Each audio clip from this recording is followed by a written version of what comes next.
There's one more thing that really got my attention. I'm actually going to read a very short passage out of here. Now, this is between Jack and Carolyn.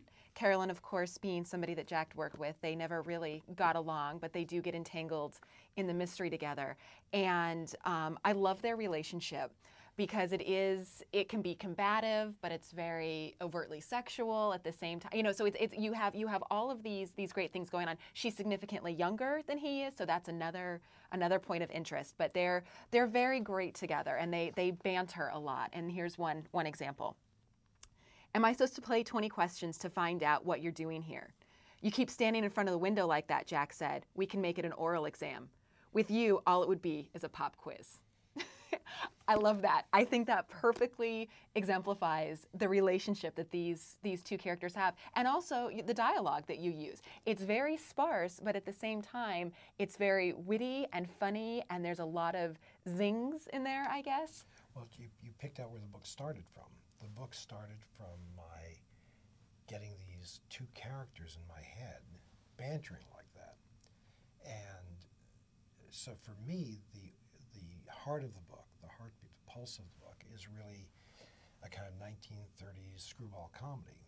I think the best movie ever made is His Girl Friday. See, I got a lot of Kiss Me Deadly, kind of a Mickey Spillane feel. There is.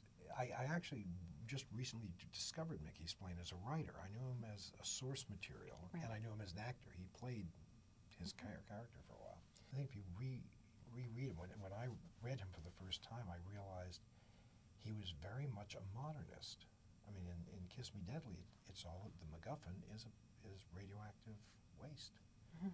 I mean, it's almost mythological in how bizarre it is. Well, in another thing that really, why I also made the connection between you and them, in the end of that film, it's also the end of reality. Yes. And so for me, I really saw a lot of parallels there. And obviously it's very different. The way you both authors go about it is very different. But you do have the relationship with the banter. You do have, like you said, these details that you're finding. And then at the end, we have this absolutely world-changing, potentially world-ending events. Yeah, there's a sudden shift of frame. Mm-hmm. You think it's a kind of a nice small domestic horror mystery murder, and I think that what I try to do in this book, every other book I've written, I've tried to do what I could not do in TV or movies, because if I could do it in TV or movies, why not do it in TV or movies, which has a larger audience? This book, I decided to take everything I knew from novel writing, nonfiction writing, television writing, and I also produce movies, poetry, everything, and try to use every trick I knew and come up with a good story. And finally, it's got to work as a good story or not.